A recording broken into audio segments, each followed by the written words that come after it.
If you are in Zion, know that yes, that place is this or that. And this can only be made known when things are made clear to the followers. I've not been active on Facebook all this while because of some personal things I'm trying to put together. And today, while I was going through my Facebook posts and other things, I got a notification coming from a Facebook page titled Reverend Father Ima Bonave, where he was trying to explain, okay, to the general public the nature of his church, that is the Old Catholic Apostolic Church, and then where he was also disclaiming that he's not a fake priest as claimed by some Roman Catholic priests. You see, I'm not here to maybe to dance the tune of this or the other person, but I'm here because of one reason: to explain to the people what it means to belong to the Old Catholic Apostolic Church or the Old Catholic Church, okay, and also what it means to belong to the Roman Catholic Church. Now, because of the nature of my class, I owe my students and also the general public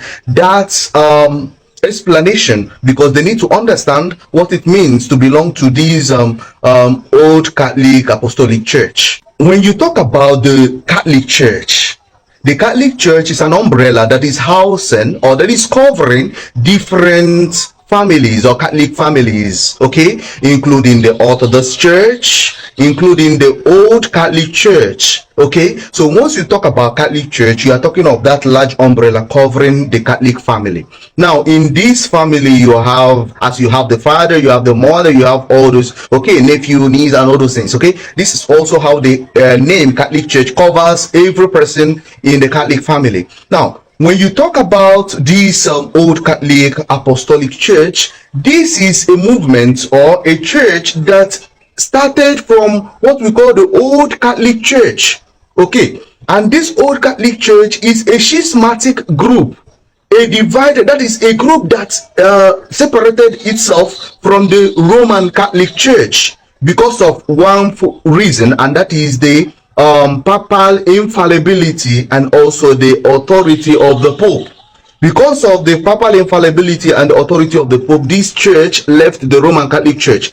Despite that, they maintained certain things, and this is what we are going to see now. Now, let's talk about the origin and development of this group. You see, when trying to understand what it means to belong to the Old Catholic Church or the Old Catholic Apostolic Church, the first thing you need to look into is what we call the Schism of Utrecht in 1723. This division of Utrecht, that is in 1723, started with the election of Cornelius Stinoven, okay, as the Archbishop of Utrecht, who was elected without the papal approval. The Pope did not give his approval, and he was elected the Archbishop of Utrecht. And then this was a sign of deviation from the church. Another thing or reason for them to deviate, that is the Catholic Church to deviate from the Roman Catholic Church, is this: that is the decree of First Vatican Council in the year 1870. See, during the First Vatican Council, there was this decree, okay, of what we know as the papal infallibility, okay, that the Pope is infallible, okay, and also the church, the Pope has authority, that supreme authority, okay, that is gotten direct from Peter, that is being the successor of Saint Peter. But now this church, the Old Catholic Church, separated from the church because of this. They said, no, we're not going to adhere to this, so we are going to leave you. So they left the Roman Catholic Church, okay. Now they started forming groups. Because of this, Cornelius was elected Archbishop of Utrecht. There started the first national group, okay, known as the Old Catholic Church of Utrecht, okay. And now this is where that Cornelius became their patriarch and other things, okay. Now after several years, that is in 1889, you know, at that time many other people have separated who did not accord or who did not see that the Pope has that authority or supreme power over other persons in the church, okay, they separated and formed also what we call the Old Catholic Church in their different places, like in Switzerland, in Austria, in Germany, and different other places. Okay, now during the Union of Utrecht, that is in 1889, these different national groups, okay, that were known as the Old Catholic Church, came together to form what we call the Union of Utrecht. And this is where they now had to do what? They have to stand that we are not going to stand with that declaration of the Pope being infallible and also the Pope being powerful or having that authority, okay, in the church. And now we are going to retain that apostolic succession, okay, and also other Catholic practices. Now let's talk about the validity of the orders, or that is the holy orders and also the sacraments from this Old Catholic Church. You see, the Roman Catholic Church recognizes the holy orders and also the sacraments, okay, administered by the bishops and priests of this Old Catholic Church as valid but now illicit. And the church made this declaration through the Congregation of the Doctrine of Faith on January 3rd, 1987, and then placing this particular Old Catholic Church in line with that of the Eastern Orthodox Church. Okay, now there is this contemporary issue that came up that even questioned the validity of the sacraments now, because of what? This church, this Old Catholic Church, started ordaining women, okay, and women also becoming their bishops, which led to the questioning of the validity of their sacraments. But now, despite that it's not widely recognized in the Old Catholic Church, the church still sees that they are valid because of the apostolic succession. Okay, their bishops, okay, are validly ordained, and also these bishops, male bishops, consecrate or ordain the priests which administer this sacrament. So that is where the validity of the sacrament came from. But all sacraments that they give are illicit. Illicit in the sense that they are not in line, okay, because of what? They refused the papal infallibility and also the authority of the Pope.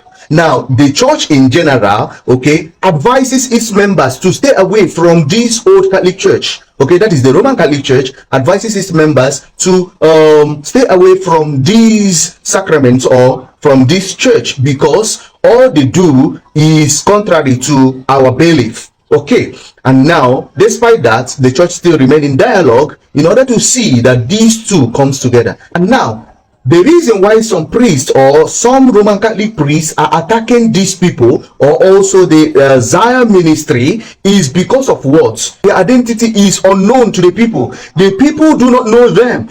Now, come to Nigeria. Okay, I want to use Nigeria as example. Okay, if you come to Nigeria, when you see a priest or any person wearing sutan, is either he's a seminarian or is either a priest.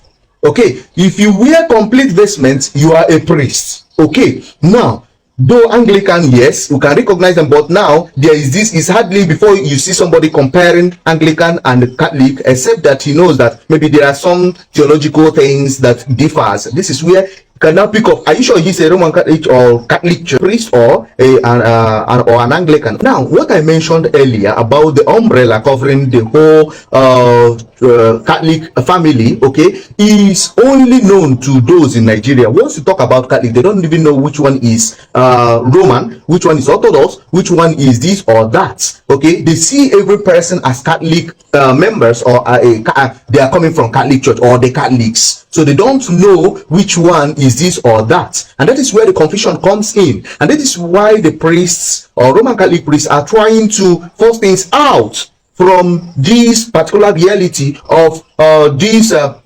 priests, okay, from the Old Catholic Apostolic Church coming to Zion to present themselves as priests, okay. Now the people will see them as Roman Catholic priests, and therefore according validity of Zion to this, okay, or because of this, therefore Zion is valid, or therefore Zion is not valid, or therefore there are some priests or there are some Catholic or Roman Catholic priests that are supporting Zion while some are not supporting. So it is creating division and also confusion in the system, because everybody, okay, you owe us that explanation to tell us that these people are not Roman Catholic priests, so that the people will know which to follow. Because in Zion ministry we have both Protestants, we have both Roman Catholics, we have Orthodox, we have Old Catholic or whatsoever in that place. Okay, now when you define who is before them and what they are doing, okay, these people following you will know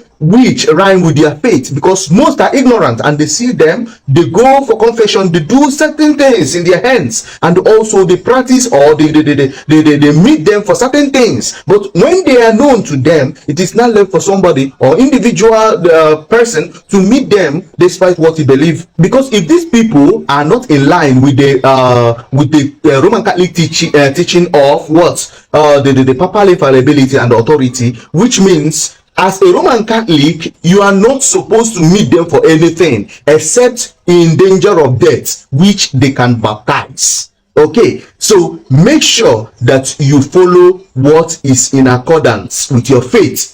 So let's stop all this confusion, all this division coming from corner or pillar to post, post to pillar. No, let's focus and also know what you are doing. If you are in Zion, know that yes, that place is this or that. And this can only be made known when things are made clear to the followers. And I'm here not to attack any person, but to tell you the truth and also give you history of this, okay, of this particular priest who claim to be, okay, from the Catholic Apostolic Church. So I want to make you to understand what it means to belong to their group. So I invite you all to make more your researches and also be aware of certain things. Always ask questions and also understand where we are, okay, before we move into action, because things are happening these days. But now it's good to understand, one, your faith, and also know your environment and know where you are stepping in before you take action. So if you really love this video, make sure you share to educate others so as to learn more on the Roman Catholic teachings and doctrine. Thanks and God bless you.